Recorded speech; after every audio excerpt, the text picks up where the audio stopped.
Bonjour. Good afternoon to all.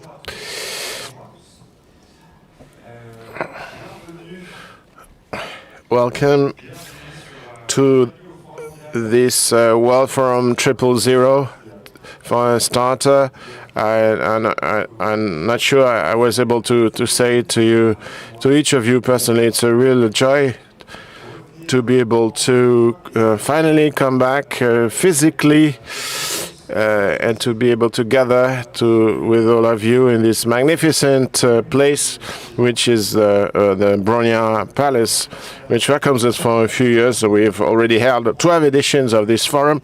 We've transformed ourselves for this 13th edition, the first one of the 000 edition, zero carbon, zero poverty, zero exclusion.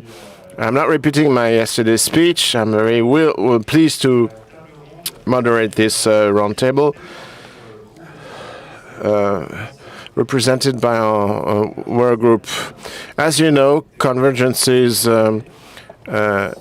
organizes workshops all year round, and we have around 200 structures following our workshops all over the year.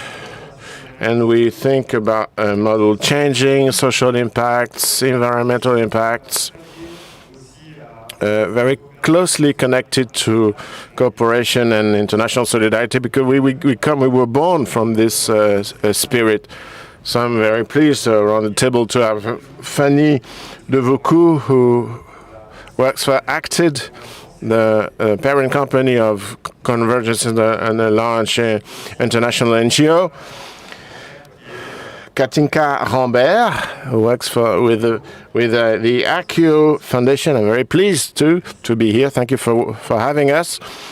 Raphaël Hara from XAPA, and we're expecting Philippe Jachon from the French Agency of Development. Is a little late, but we'll introduce him as soon as he arrives.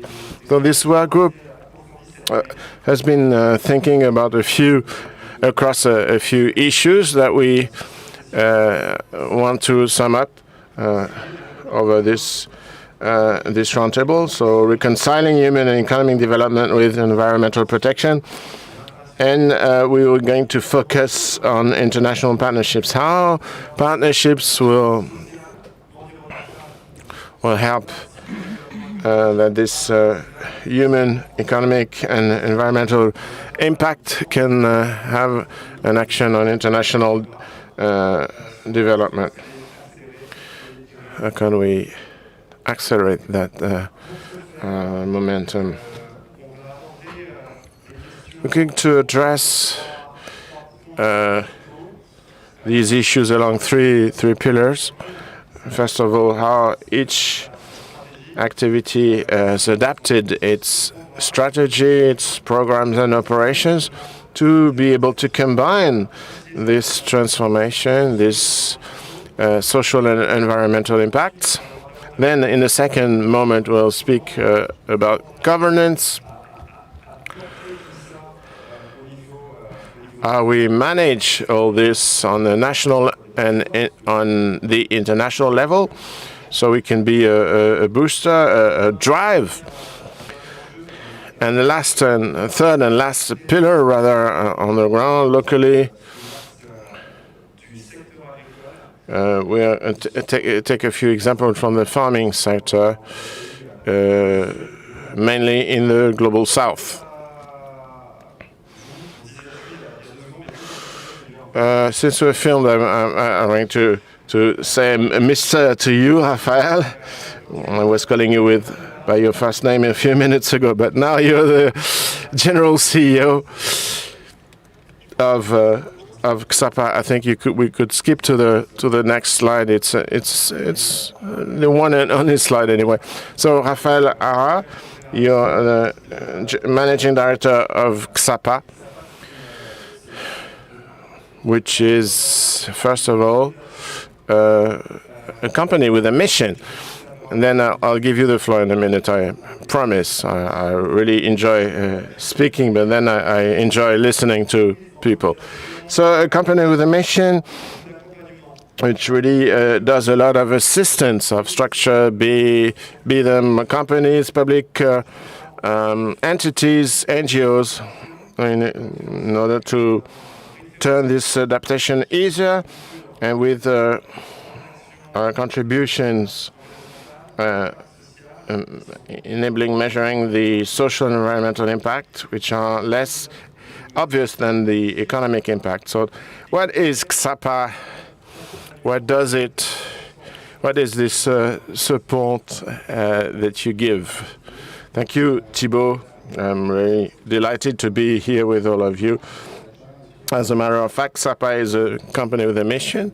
We're among the first to choose this focus with a clear vision of participating for new models, very new models present on the three dimensions: social, environmental, and economic. So we work at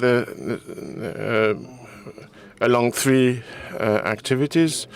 So as a company with a mission, we publish a lot of open source content on human rights, responsible financing networks. We organize a series of webinars where we invite in this multi-stakeholder perspective, international, multilateral organization, academia, bankers, etc. And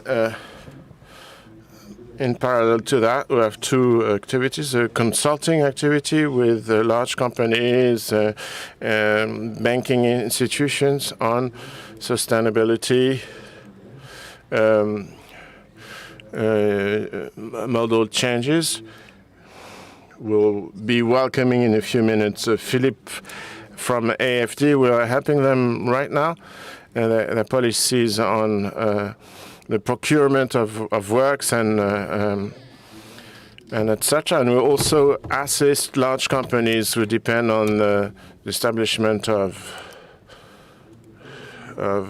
code of conduct in the CSR responsibilities, and in finding new models for impact-based policies and controlling risks. And we are solution-oriented, very solution-oriented. We'll come back to this, to solutions, to the SUTI solution that you've developed for farmers in Southeast Asia and in Africa too. Yes, that's exactly. So now I'm giving the floor to Fanny de Voucouve with ACTED. I can't speak to you formally because she was my first boss in DRC, and she's been torturing me ever since. And I had to say that. And I've opened a complaint against her, actually. I'm joking. So she's a director for logistics with ACTED, and she's also in charge of the green procurement chain for this French NGO, one of the largest in France, one in the top 10 in the world, which implies a lot of missions on the ground, a lot of responsibilities you're going to comment on. Could you tell us more about this transformation of a small NGO and this transformation to integrate this environmental dimension? How did it work concretely? To defend myself, I never tortured anyone. Many people could testify on this among the audience. But thank you for inviting me anyway to this roundtable. Those who love us most are the most severe with us.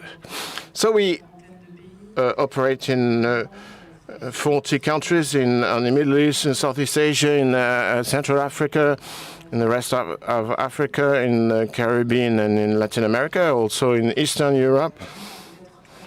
Only rapidly 2 or 3 figures to illustrate our action. 500 projects on the ground per year. In 2020, we've reached 20,000 beneficiaries. We've got annual budget of about 350 million euros. Only to give an idea of our scope on the ground and our task on the ground, trying to embed the environmental aspect into our action. To answer more concretely to your question, Thibault, I would say we have two main goals to pick up on the IPCC's recent report's conclusions. We try to mitigate the unavoidable, which means along our operations as operators on the ground, with operations rolled out in 40 countries. We would like to mitigate our actions on the ground. The fuel consumption, we would like to use cleaner fuels where they are available, but we'll come back to this, since the access to those solutions is really a goal in the southern hemisphere where we operate. So how we become more responsible of the environmental effects of our action on the ground, and how we adapt our answer to the challenges of the climate change, and how in our programs of international solidarity we take into account those dimensions, knowing that, and this is really important to remember, that the countries where we operate are those who the least contribute to the climate change, but are still those who are going to suffer the quicker and the stronger from these effects. So as operators on the ground, we try to meet those challenges and develop solutions for the most vulnerable populations so that they can adapt and manage the unavoidable, since we are facing the unavoidable now. How we assist those populations, taking into account their local knowledge, to enable them to become more resilient facing those current and future challenges. Thank you. Thank you for reminding this importance. The work carried out in the global south countries, and not everyone agrees on the definition of that. But thank you for reminding those releasing the least are those the most affected when it comes to climate change and social inequalities, poverty, and so on. So it's really for them that that action has to be implemented. And with regards to this, Katinka, I'm turning to you. The Foundation AQ Energy and AQO does a lot in the environment when it comes to the environment, as opposed to ACTED that first deals with the social matters and turning now to the environment. You do the other way around. First environment and now social actions. So can you tell us more about AQO Association and how does it combine the efforts for social action and environmental actions? Absolutely. What's a bit different with regards to what we do as compared to the conventional companies, different conventional associations? We try to find solutions. So AQO is part of AQ Energy. So if you live in France, you are all indirectly clients of this. We are the first independent producers of renewable energy in France. Solar with storage, hydro, wind. So our stake, our challenge is more the way we do business, because there are solutions.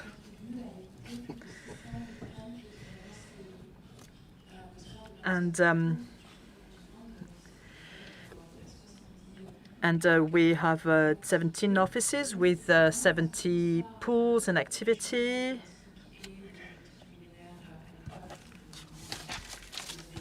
And with these SDGs, the founders, Patrice Cotto and Lucas, have thoughts of the impact on a daily basis. They're working hard on what is the impact on a daily basis, and they've decided to turn towards renewable energy. So this has been a very genuine approach right from the onset. And even on the fourth year after this company was created, after 4 years of this company was created, there was this will to create another branch with this renewable energy in such a way that the talents of AQ can be made available to a bigger number. Those benefiting from the services of the state, for instance, when you go to Mali and you bring in 80% of energy towards the grid, only that's fine, but a very minority of the population is connected to the grid. So it's also about social equalities, social justice, and how is it possible to make these things available to many more people. When it comes to the carbon footprint, yes, I wanted to bounce back on this social justice matter, but we'll come back on that later. Yes, indeed, when it comes to the business, we're virtuous. So we do sustainable development without realizing it, so to speak, without being aware of it. But at some point, we wondered how much does it cost in terms of CO2 impact. And we're the first company in France that did a voluntary carbon footprint because we didn't match with the criteria of required when it comes to the number of employees. And also it was about figuring out how to have the multi-stakeholder involved.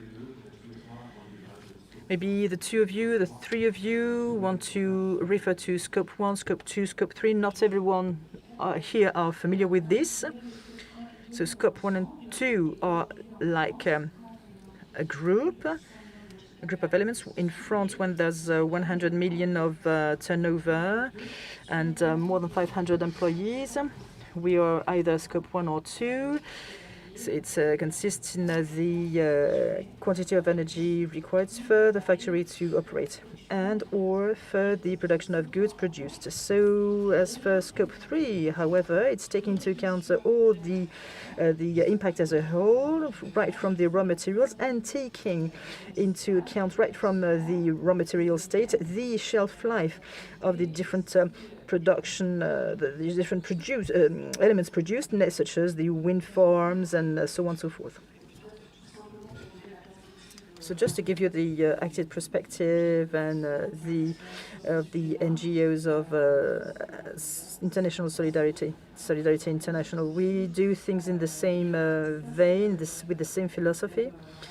I'm not sure whether the ratio are the same when it comes to renewable energy, but what is interesting is that Scope 3, for us, in an international NGO, nothing is constrained, nothing is compulsory, but it's a voluntary commitment. So although there are commitments that have been done at a multilateral level with international organizations, however, we do so on a voluntary basis. And it's even more the case when it comes to Scope 3, when there's on-the-ground operator.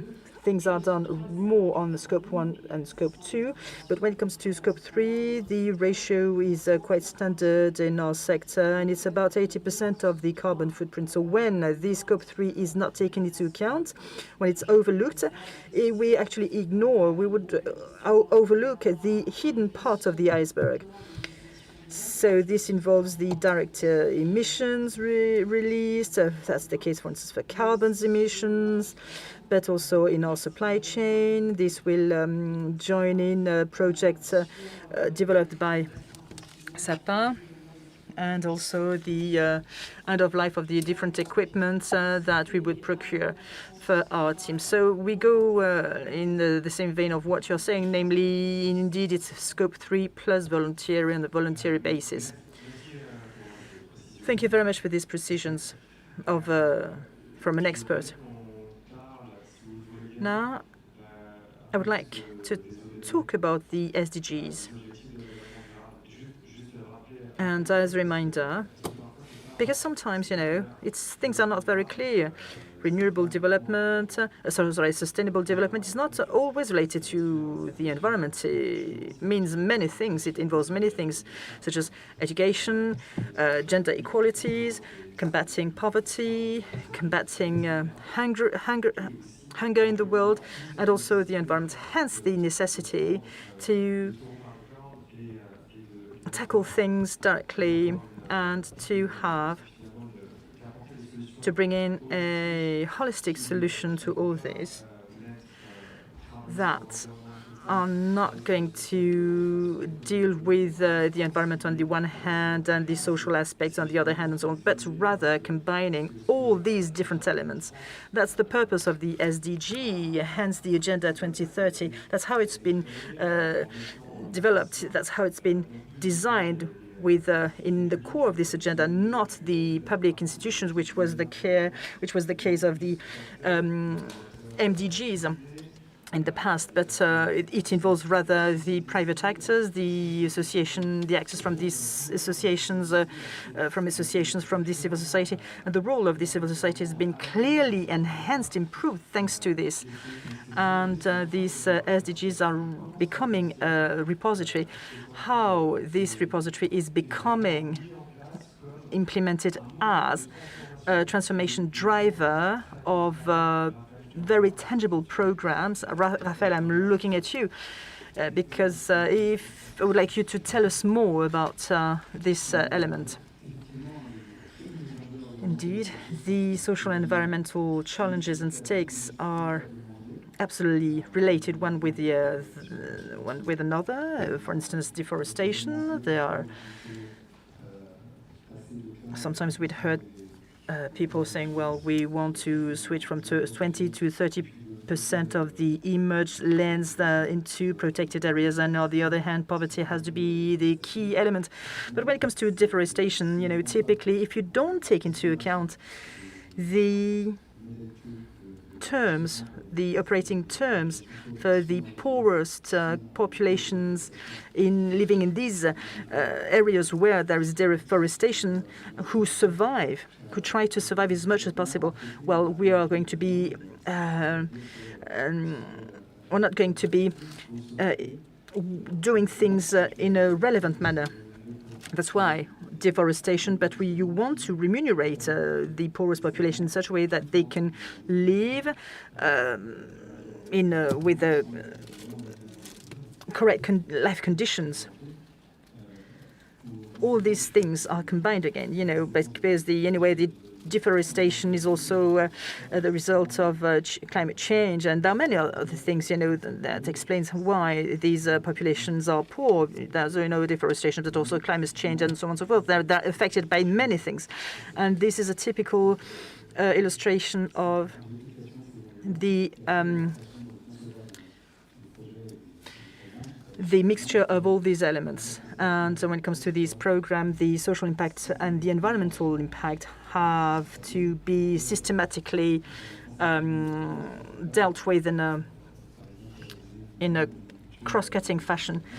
It's not only about the fuel-related monoculture, because otherwise, the impact over the society will be absolutely noxious.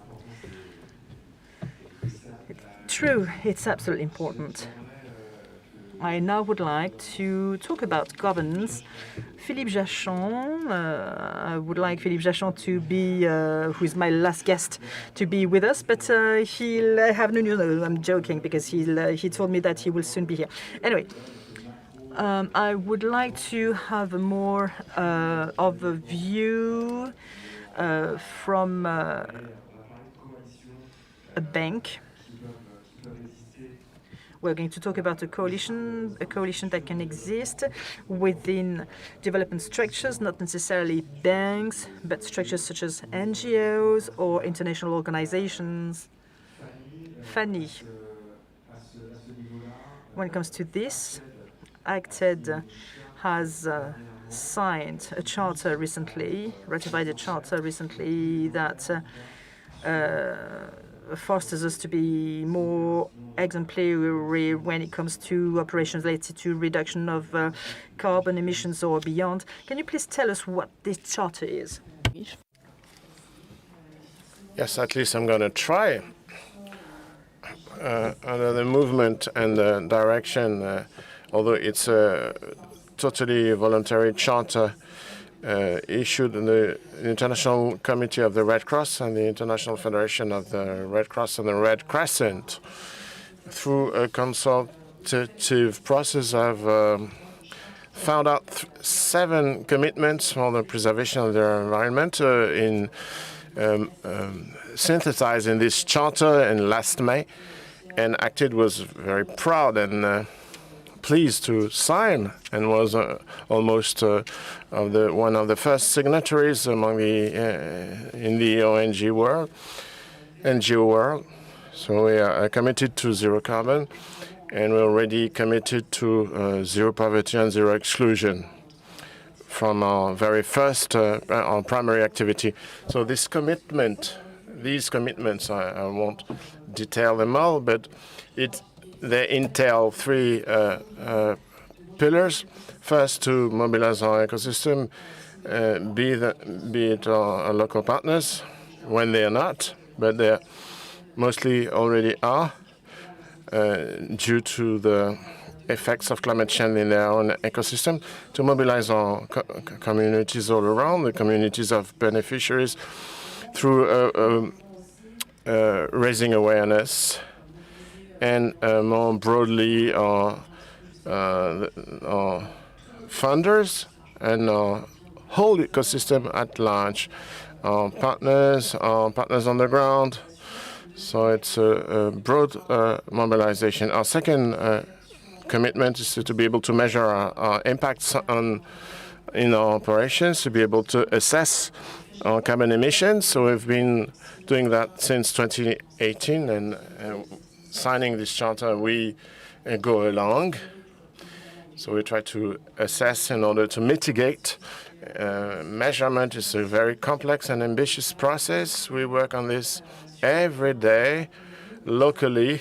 So we need to collect a series of data very precisely and pragmatically. Can go from the number of laptops we've bought in a month, at which price, with a series of emission factors. I don't want to go into details here, but it's a thorough and difficult process. So this commitment is not only a commitment that we leave in the drawer. We really convinced of the seriousness of this commitment. You must have read the last report of the IPCC. Our window of opportunity is shortening. We have very few years left to comply with the commitments pledged by the international community. So this commitment to reduce our emissions should be accelerated and done seriously. So this is a very strong commitment of this charter. We committed to reduce by 50% emissions, and based on the 2018 figures. So we should meet this commitment. The third and last commitment is to work from solutions based on nature and the human communities, because these human communities have a very pragmatic and ancestral knowledge of how activities impact the environment. So we need to integrate their experiences and expertise on these issues. So this is for the charter by the International Committee of the Red Cross and Red Crescent of last May. Thank you very much. I am pleased to welcome my last expert, Philippe Janssen, who is Director of Strategy and Institutional Relations with the AFD Group. It's a French agency for development.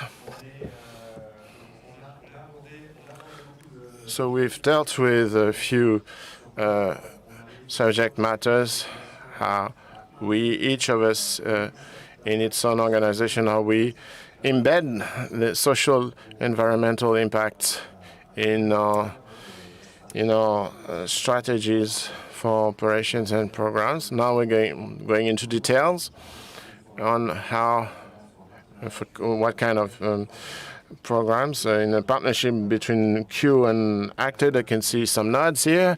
And Philippe, could you, if you're now ready to answer, AFD is very active on this. There's a new strategic plan in order to transform AFD and to pressure the international stakeholders. I'd like to hear you on that and know what you've done at the Paris Peace Forum of last October, launching a coalition between public development banks, which was a must, which I've pledged to social and environmental commitments. Good afternoon to all. Sorry for my late arrival. It's reopening of schools and of business activities in France and a lot of commitments. So I'm really glad to come back to this forum. It's good to take part of physical conferences and no longer remotely. Simply put, I'd like to say two things before answering the question. So the French Agency for Development, AFD, we're both operator in the development help, so part of the French. So we are both a bank and an operator. And from this point of view, we are increasingly, growingly committed to this sustainable development, and particularly on the public investment side.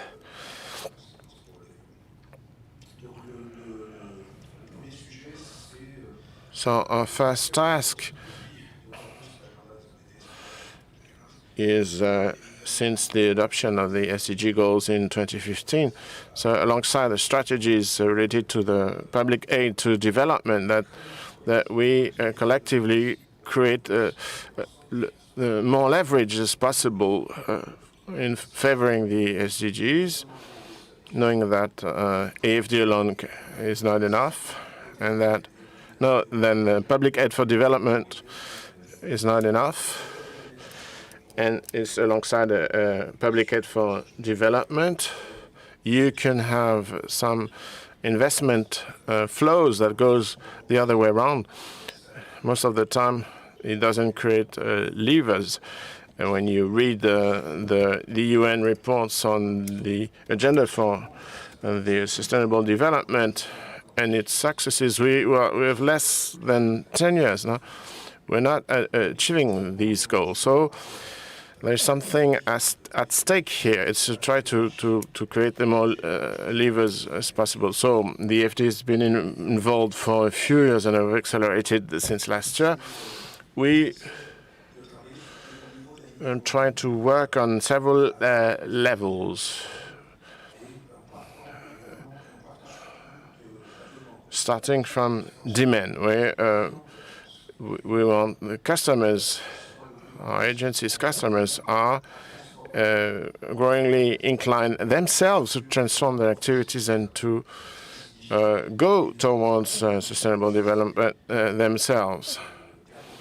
So we need to assist them on this. We need to develop a series of partnerships and support and expertise. I think when those partners are countries, for instance, partnerships for on trajectories, roadmaps.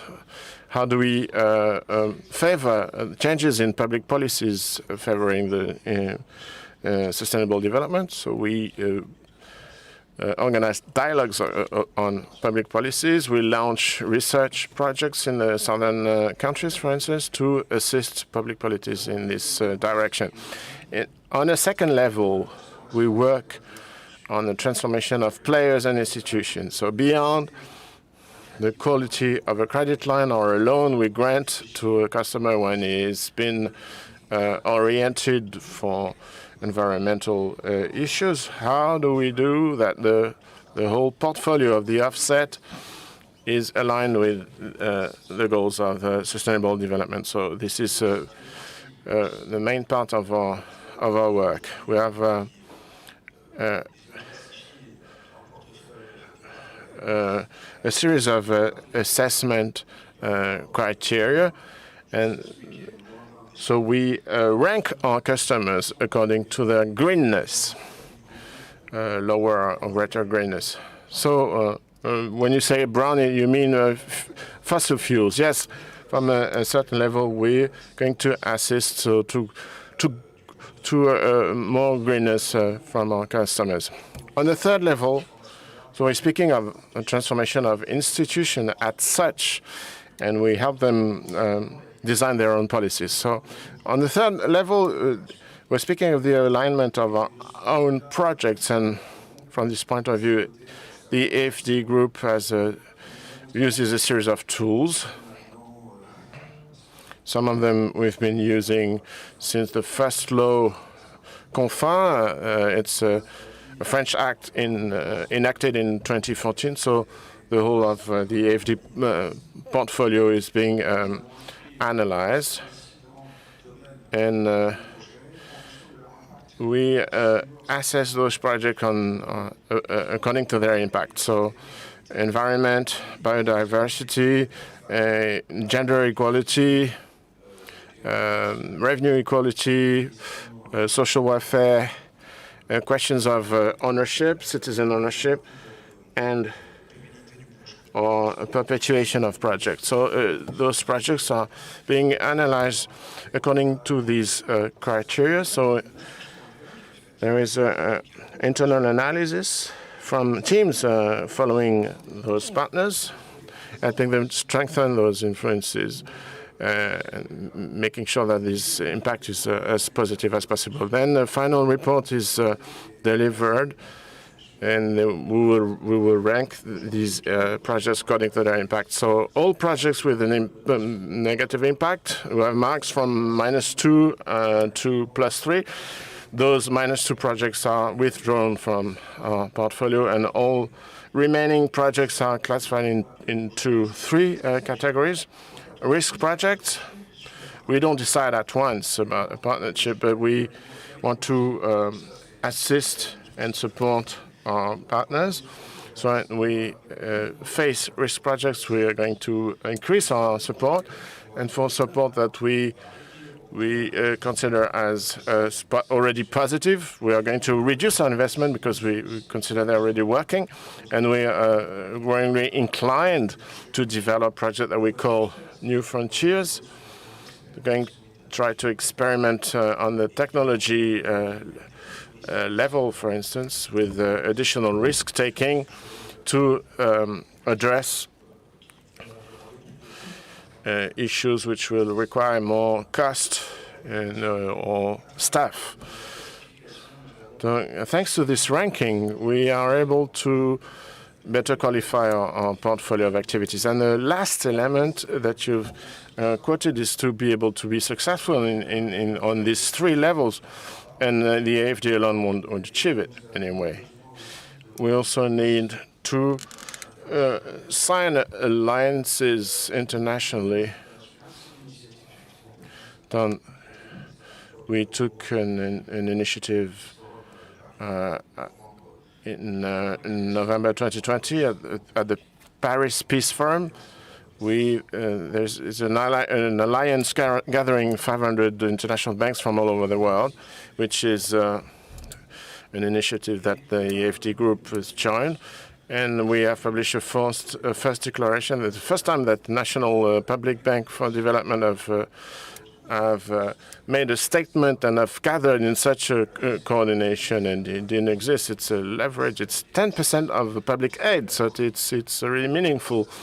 And through its structure, the aim is that we weigh in sufficiently to be able to influence public aid and private aid for sustainable development. So we've made many commitments on social, environmental, and economic issues. It's a first step that we signed in November 2020 at the first edition of this Peace Forum, and next October there will be a second step which will be held in Rome. And the French savings bank, public savings bank, Italian savings bank will organize this second edition. So there are several coalitions, subject matter per subject matter. It will be at the heart of debates in Rome. So what is at stake is that we agree on a series of standards, and that if we collectively we can weigh in the political decisions. Last, the need at work, the importance that requests to be aligned, that amongst the countries in the south there are a number of think tanks from the civil society in such a way that there's a standard, because the key will be the finance alignment, and in such a way that anything that can push the financial alignment towards a renewable development is good. So convergence structures are there as well to remind everyone that it's very important to go in this direction, to foster the investment flows towards the impact, and 24% of the world investment flows representing, with regards to development, representing 1,000 trillions of dollars. It's only 4% would manage to gap all the needs, to meet all the needs with regards to the SDGs. I will check the figures. I'm not sure. I will check that out again. But grossly speaking, if we have a higher weight, we'll manage to gap the deficit related to sustainable development. Now, let's leave governance. When it comes to governance, let's leave the macro aspect and let's go further into the partnership aspect. And before we tackle the farming, the agriculture part, in order to talk about the projects in place, because partnership also means partnerships. And Katinka, can you please tell us more about what is implementing at the moment in terms of partnerships as for over the different countries that the IQO Foundation can cover with on-the-ground actors, enabling a better understanding of the stakes, of the challenges, enabling a better ownership in such a way that the impact can be higher. And then we'll talk about the partnership acted IQO. So first, IQO Foundation is an extension of IQO Energy. I can speak about both because the values of the company, the corporate values, are in these two parts, these two entities. And as just would like to tell Philippe that it's great that the companies truly contributing to the SDGs can be enhanced. That's the case for IQO Energy. If we can have loans now with advantageous rates, because we've demonstrated our impact both at the social and environmental level, it would be very useful. But also in order to inspire other actors, because we don't see any competition, we only see collaborations. And in order to be incentive for other, to stimulate other companies to do as we do, namely not to be focused on profitability, but to see things in a more global way. This is going to be in the interest of every single person. Now, when it comes to our ecosystemic approach, I think that our expertise is such that we have territory-based approach, along with the citizens on the basis of a territorial consultation. And we had a very interesting option, namely going and get directly funds directly from the citizens. That's what we call Acquo Co-op. It's crowdfunding based, involving citizens. So these citizens are directly involved. 4% of remuneration per year, it's not bad. And when it comes to the foundation, I'm going to use a very tangible example. We talked about social justice earlier. We've inaugurated the biggest solar pool in southern Africa, and we've been working hard, but it's the sun of Mali that enables us to produce this energy. So the following question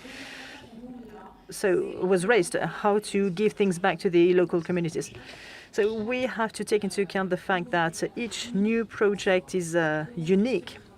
And then we back ourselves on the works by Acquo, and we draft public consultation to see what kind of population seems to be the most vulnerable. And then we would meet this community, this population, and then when there's a need that has been specified, that has been clearly identified in for instance, the needs of women. Okay, solar panels, but we've decided that just listening those benefiting from these different programs. The interpreter would like to apologize, but the speakers are a bit too fast. Really, the interpreter apologizes, but she does her best. Thank you. So, Fanny, would you please explain how this kind of partnership works on the ground with the provider of renewable energy, power from renewable energy, and an acted presence in a very rural region? Can you tell us more about that?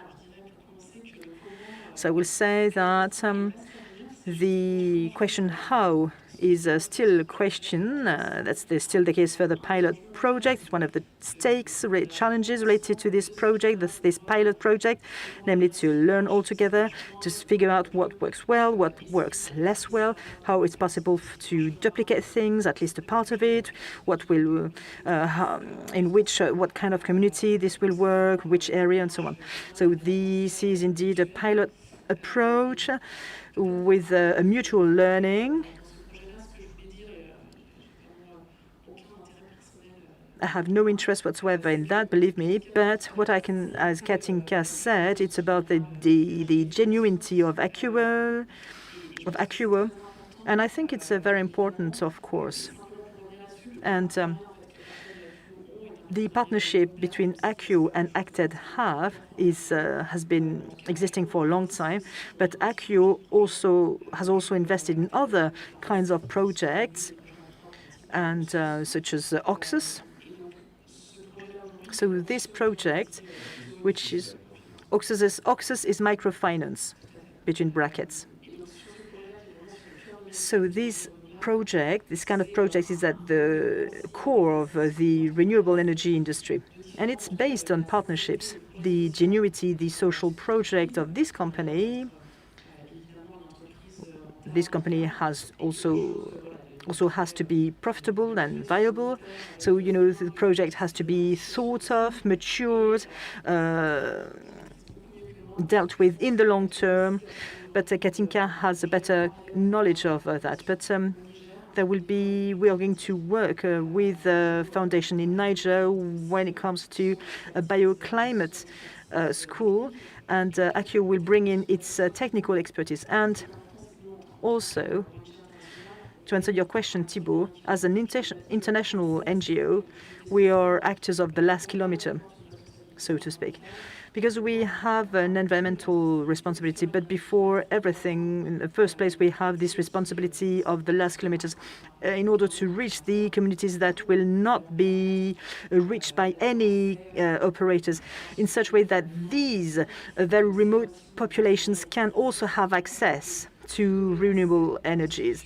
So the question is, how can we find a solution to give access to technical and basic services with regards to renewable energy, especially to very vulnerable populations who wouldn't have access to all this without the support of an on-the-ground NGO that will also be aware of the risks, the vulnerability of the people, who will be able to perform an assessment of all that in order to support the company who will invest on this access to renewable energy. Raphael, it's a way also to bounce back on the fact that Fanny has been mentioning these aspects related to organization programs, related to the concept of last kilometer, especially for remote areas. So you have created a digital solution related to this, in such a way that all the supply chain networks, all the logistical networks can be shorter,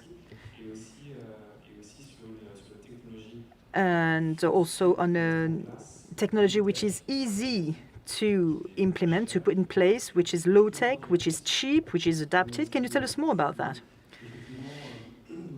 Yes. And these logics based on a partnership where actors, NGOs have to be together, academics, companies, public authorities, and so on and so forth. Well, we support an initiative which is traceability impact. It's a solution, actually, because we've realized that the small farmers that stand for a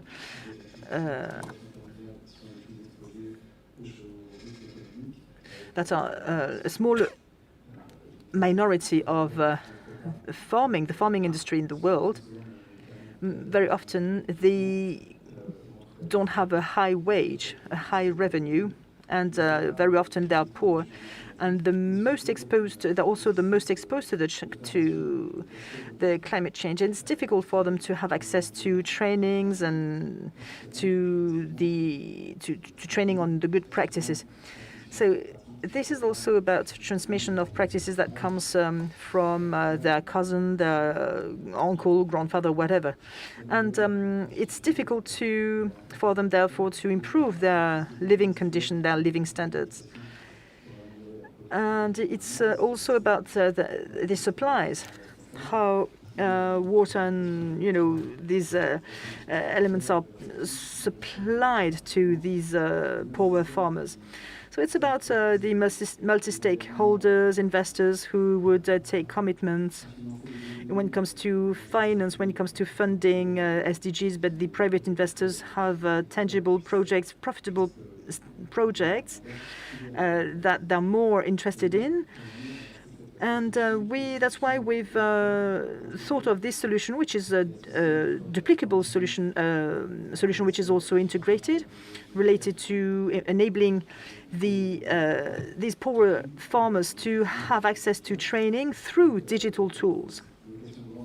So we want this to be on a wide scale, with a solution based on nature, and to combine both design and management of program, digital solutions, and when possible to have to use the impact on investing leverage. So in 10 years, we've managed to reach a wide number of farmers with the 3 researches of impact: education, namely education, increasing of the diversification of farmers' revenue, and third, environmental impact such as climate change and biodiversity. And for that, we would put in place all the leverages, such as duplication, technical leverages, such as transmission of farming practices, and also something that we've developed internally with the support of a company called Palu IT, which is very involved in high tech for good.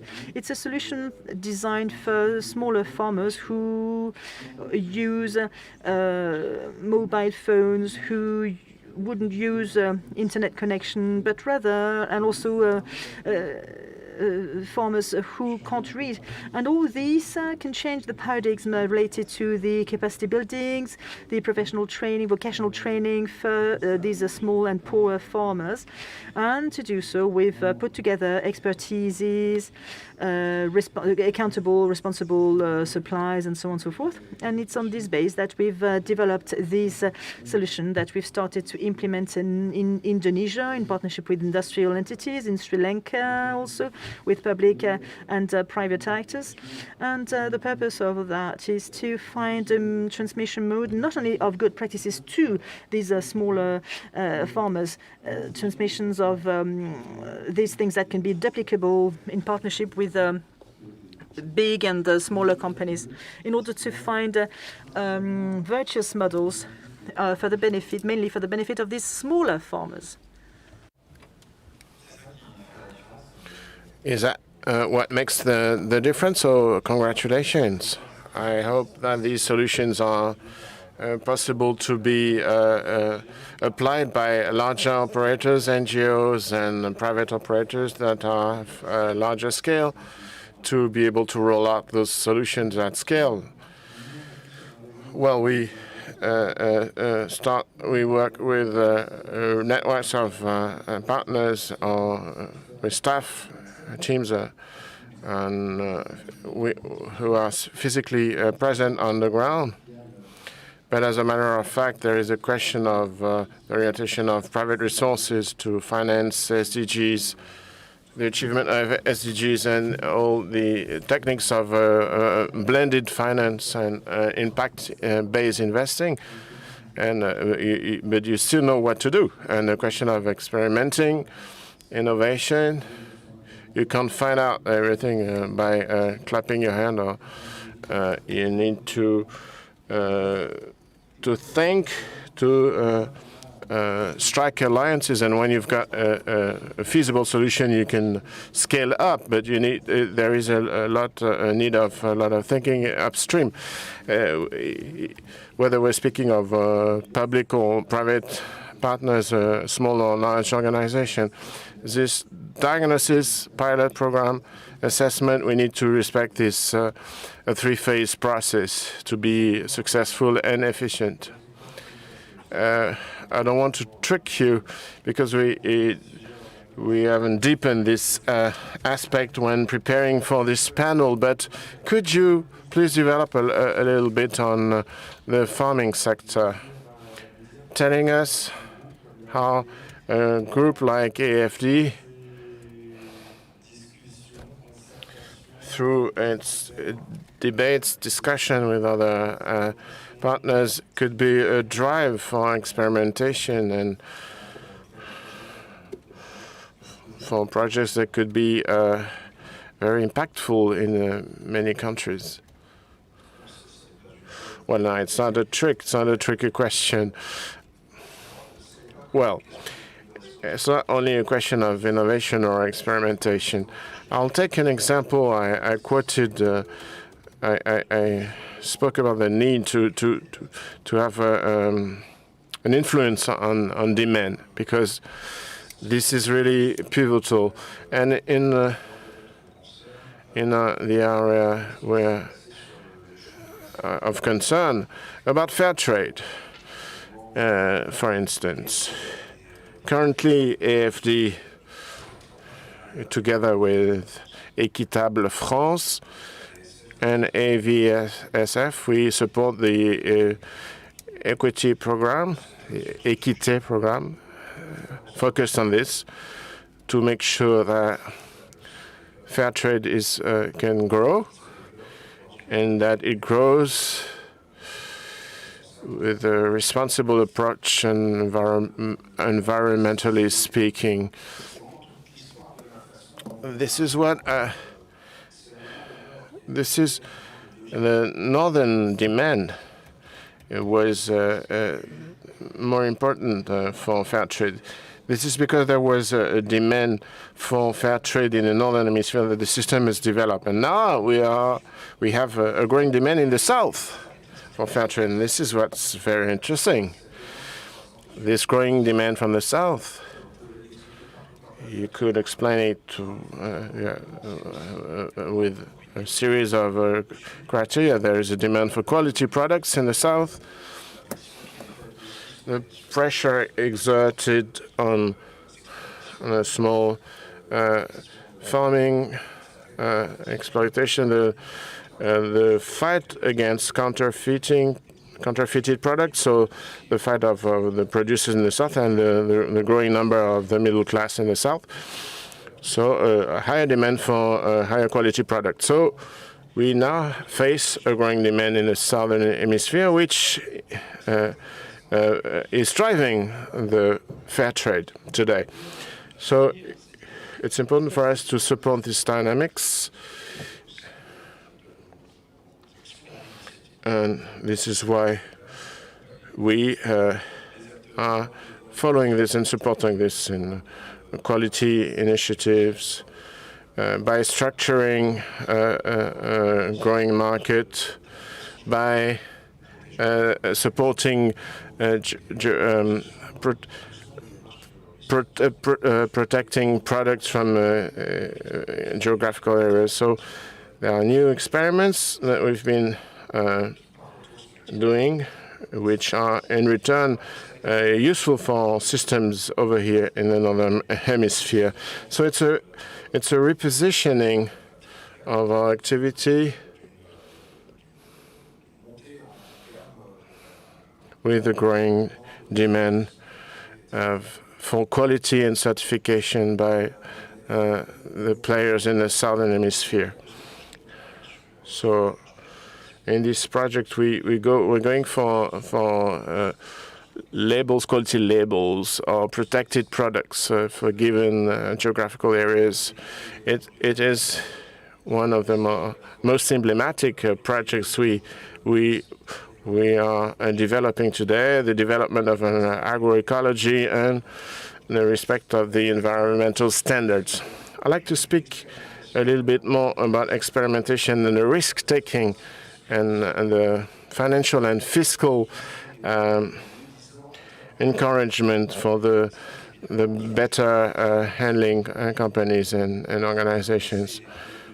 Nowadays, markets don't reward enough those who are the greenest, well, the most positively impact on the environment. So mutual funding and the structuration of the standards in finance, we need to better reward companies, organizations who do well in environmentally speaking. So we could reduce a margin on a loan or a credit line, and we negotiate as an offset the reduction of a margin,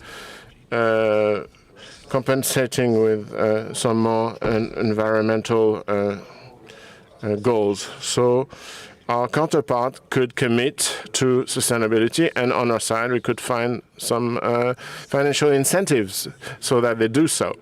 Thank you for speaking a little bit of finance here at this roundtable. We're one of the roundtable. It was not planned to speak about finance, financial impact investing, green finance, taxonomy. It's perhaps worth it to address this aspect. There is a hand raised. We could take a question now. Could you please bring a mic to this person in the audience?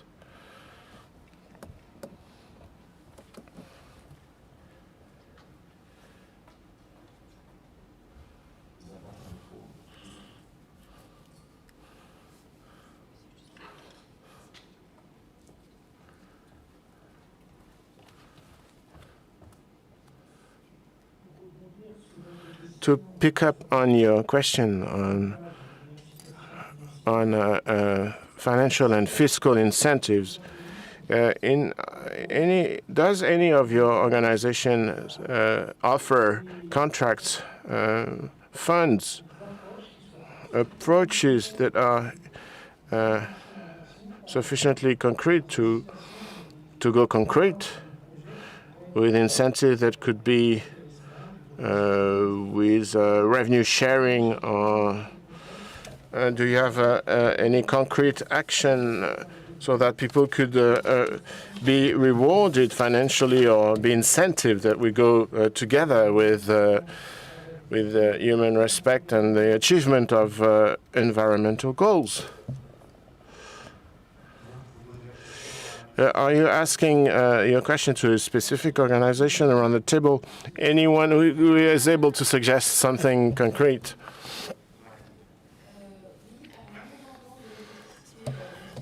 We sell electricity, energy. We are able to sell greener energy, which will be slightly more expensive, but they will be able to absorb this extra cost because they bring some extra financial advantages. Microphone. That they could concretize revenue so they could have access to dignity in their life in a context that would respect the environment, and also on a fair base could enable project development along with finance that rewards to its own earned value. I could answer twofold. No, it's not microfinance. We're project contracts and development contracts.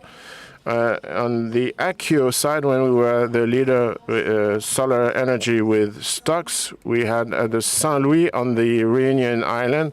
For a prison, we developed agro-energy, so solar panels with resin, bio, and our permaculture below. If it answers your question, the very detainees trained in permaculture, when they are released, have become our staff with Accio Energy for the several projects of agriculture with greenhouses. We're giving the floor to Raphael Ara, who wants to speak on this. Just to answer this question and give a very concrete example, in our program in Indonesia to produce a natural rubber, since there is the conversion to palm oil and deforestation, so production of bioproducts, so reduction of inputs, the need of inputs, and the need for diversification of production, which hinders carbon capture. And these projects, taken one by one but consolidated, you can use carbon financing, and when we activate this lever, when the credits are issued, we can retrofeed this to the farmers to help them, encourage them to change practices, and which enables to reward the initial investor and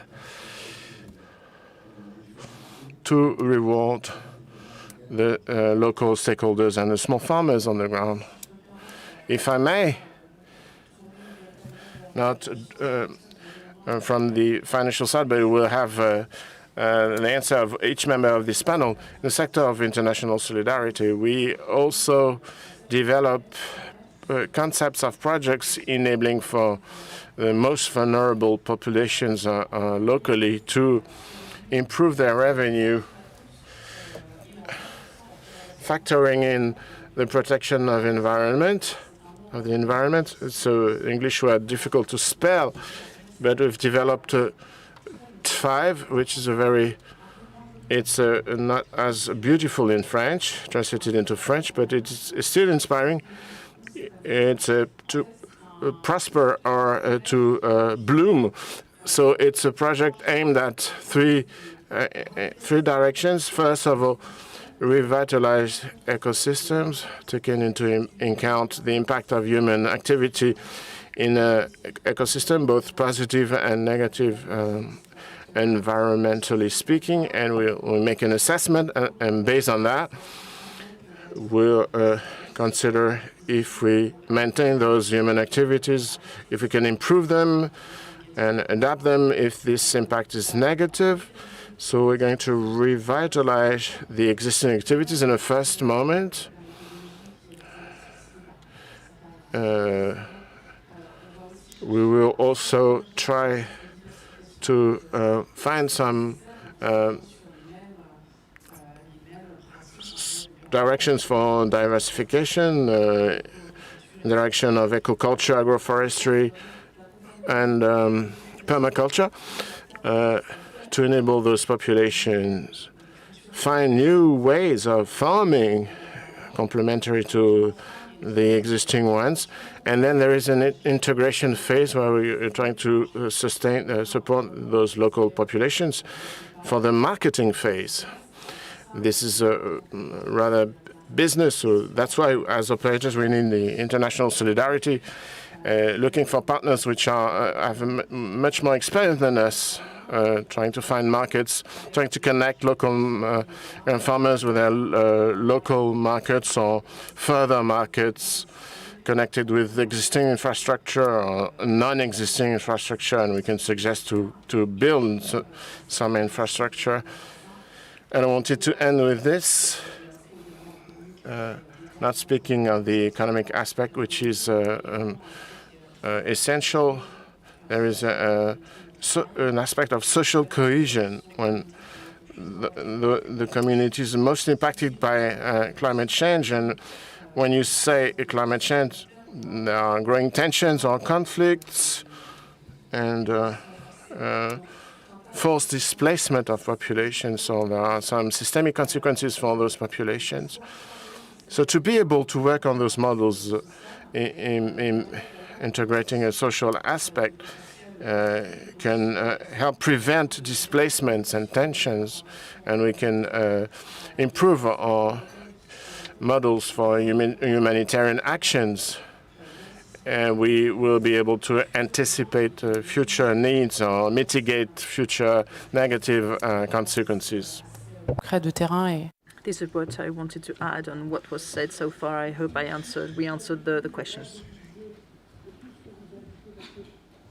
Can you tell us more about the rules of the game that you've explained? Because these are intentions and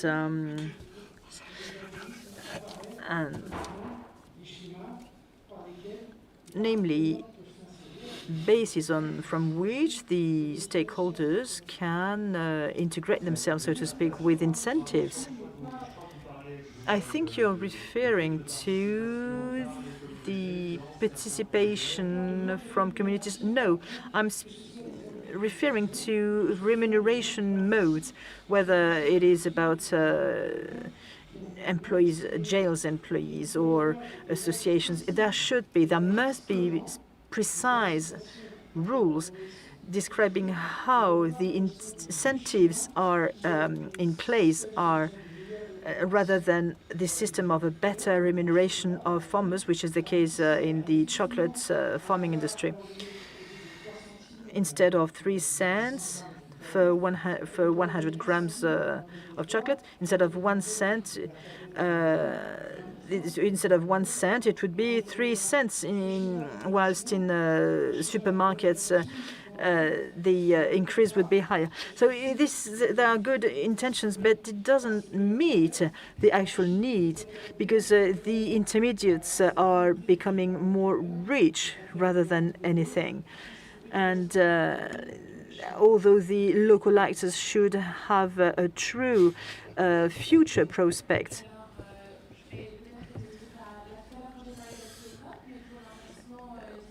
when it comes to direct profit sharing and QO, I will suggest you go to our website, where you will see that the benefits related to renewable energy are redistributed to all the investors, and it starts with €5. But what is the part which is redistributed out of the turnover? What is the percentage? That's the question. Answer, I have no idea at all. I need to check, and I would have to come back and give you the answer. It's true that the cooperative systems enable this kind of operation.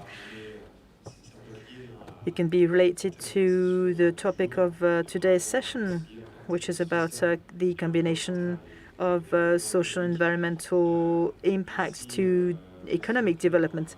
So thank you very much for developing on these different examples that you've just given.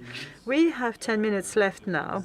We started to take a few questions here, but maybe there are things that you would like to enhance, to highlight before we end this afternoon session.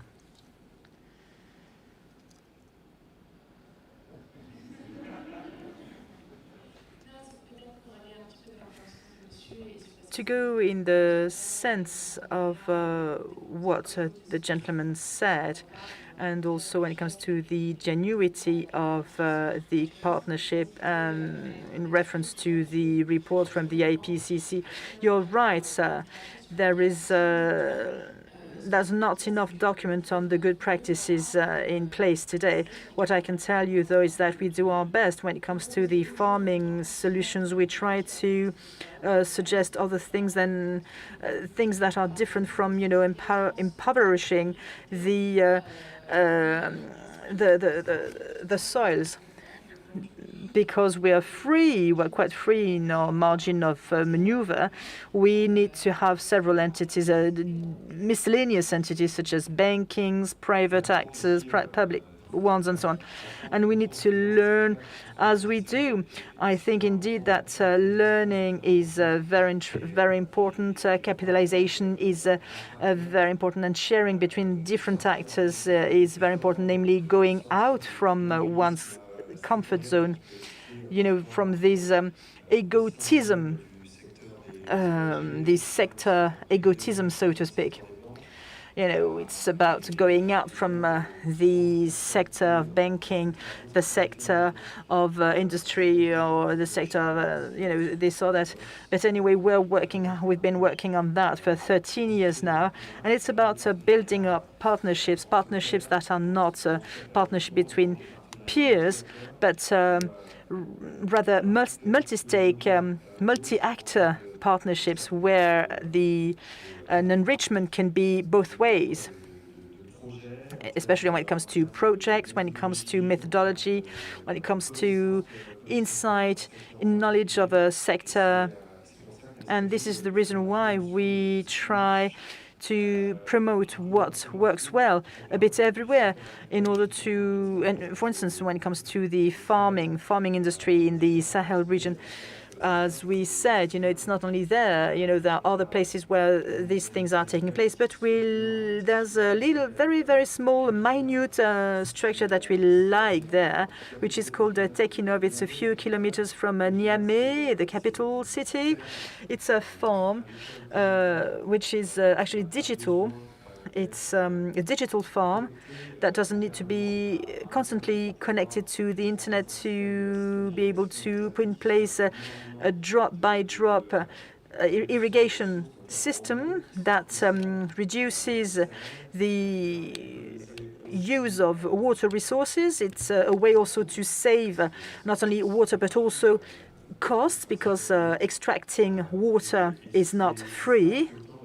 And all these are, small solutions that can be developed here and there in Niger, in the Philippines, in Colombia, and so on.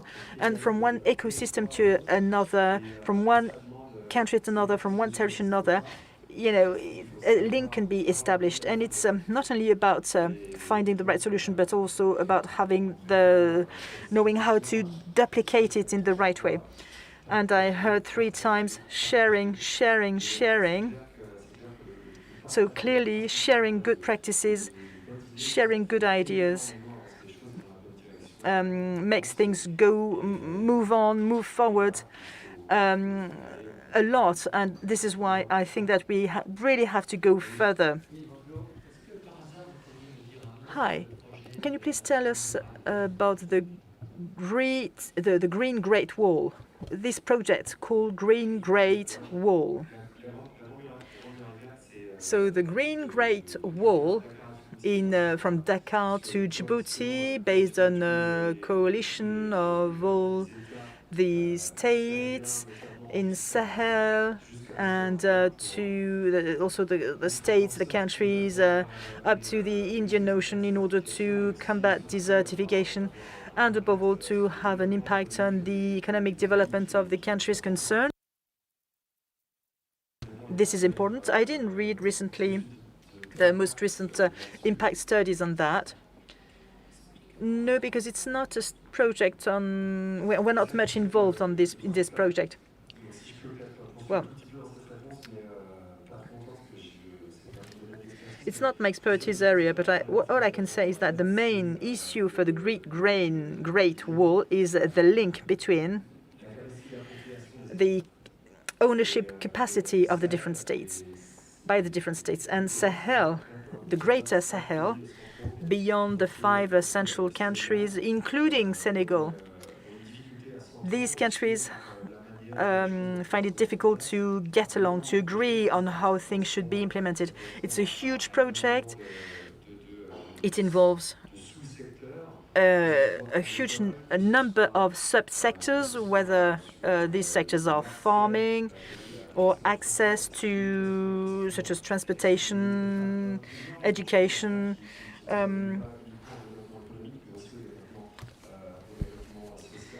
and also not only economic but also social development. And this with a potential impact on the environment, and this is crucial.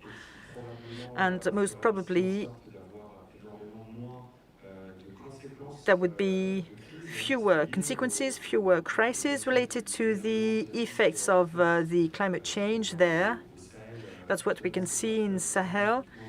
In Sahel is not only the consequences of the war taking place in Libya 10 years ago, but also the effects of climate change, clearly. But it's difficult to have things implemented due to issues related to agreement between the different countries. But maybe some others here can give us more information. Or other questions? Yes, the microphone is coming. The Great Green Wall, the interpreter apologizes. The Great Green Wall, of course. I would like to add on what was said with regards to the Great Green Wall.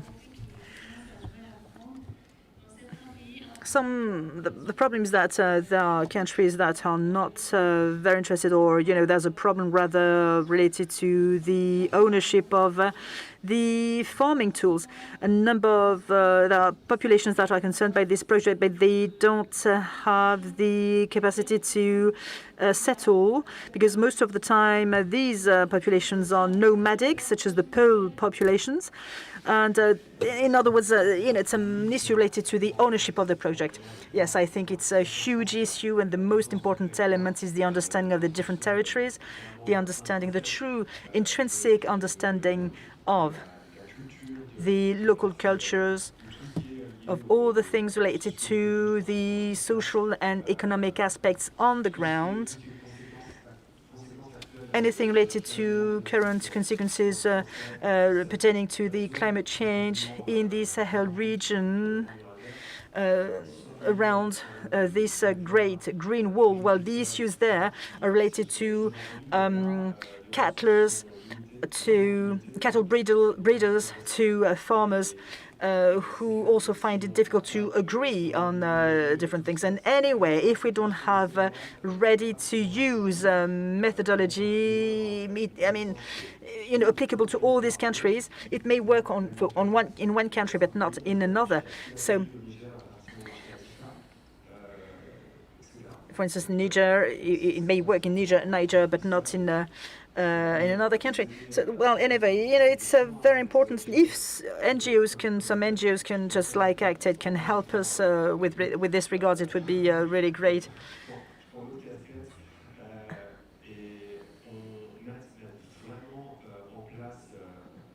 It's very important to put in place efforts in order to integrate competencies, academic competencies in order to understand the local communities. It's quite close to anthropology, really, before economic development projects are implemented, social development projects are implemented on the ground. You see, it's not easy to work on your own on these issues, hence the importance of partnerships with structures who can act in the long run, because usually NGOs act in the short term, but we also need to take into account the long term. So maybe your question demonstrates also, as Thibault said, also demonstrates that the stakes, the challenges involved have different dimensions, different facets that in the end are intermingled, hence the importance of these partnerships, because there is no structure with all the expertise of or the capacity to have all these different aspects represented in these in one single NGO, in these different NGOs. And it's also, about working together, and this is also complex. That's why we said that we need experimentation, pilot work, learning to work together. And in the different partnerships that we've created, we realize we've understood that the difference is the will from the structure, from the founders of the structure, the people who are the decision makers in the history, in this structure, also the will to achieve the common good, these SDGs, to work together, even if the investment was not in the back of your mind initially. And it's about, taking into account different costs, different losses or whatever. Additional costs, losses that you hadn't expected. Things have to be taken into account in the long term.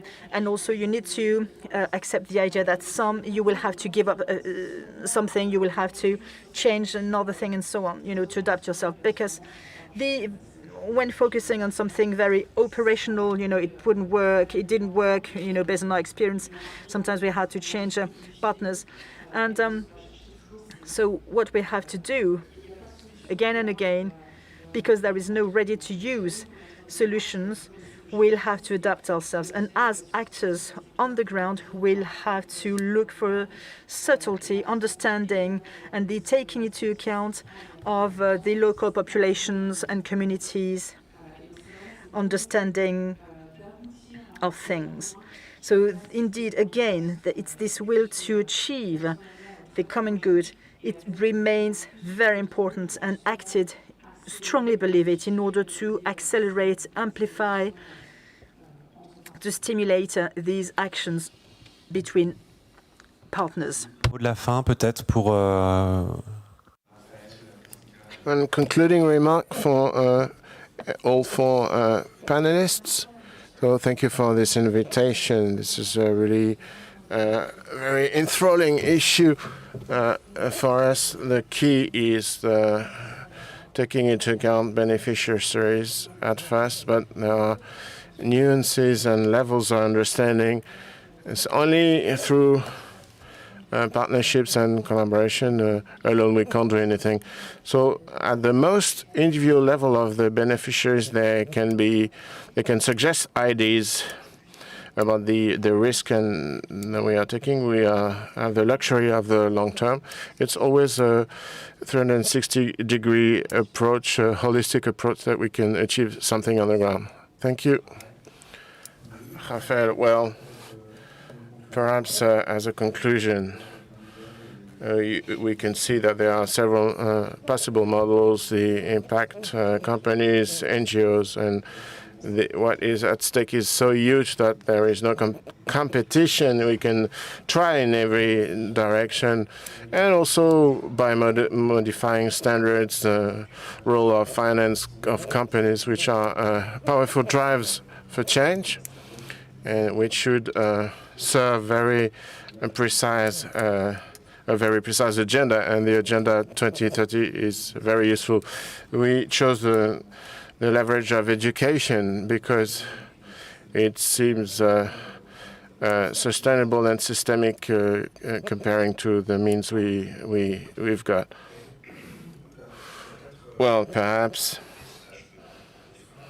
as a message for, I would speak of about scaling up and to work at scale. What I was trying to describe was to be able to have a systemic effect, because we're all speaking of that.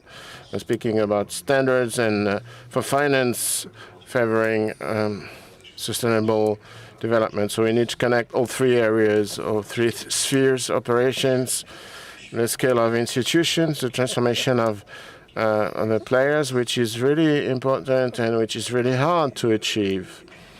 And the third level, the third sphere, the sphere of finance and of international rules, which decide the incentives, the politics. So this question of the three levels is very important. The question of consistency of all those approaches along those three levels. So the advantage of the Agenda 2015 is to have open to this common language. It's a language we use internationally, and both on the private and on the public side, and the debate on the scales of action, the levels of actions, and collaboration. The real issue remains in the future. How reach the tipping point for all this kind of experiences, either in the northern or in the southern hemisphere, within the social economy, in the area of social innovation. Every day, people find new solutions. And to be able that these initiatives can mainstream, I think we are going in the right direction. But the question is at which speed we are lagging behind. Given the speed of the perils due to climate change, there is a Congress on Marseille on biodiversity at the same time as these forums. That's why I was speaking collaboration partnerships, because to be able to reach this tipping point, we need the necessary weight to reach this, because if we end up with speaking about the SDG 17, because it's a key SDG. We really like this SDG 17 with at Convergence. Thank you to all four, to join us for this roundtable, to join the World Forum 000. These 000s are really our common language that we hope can become the universal language. And they match the three pillars of social, environmental, and economic challenges, because the most important are the social and the environmental pillars. Thank you to the audience, too. I hope you enjoy this.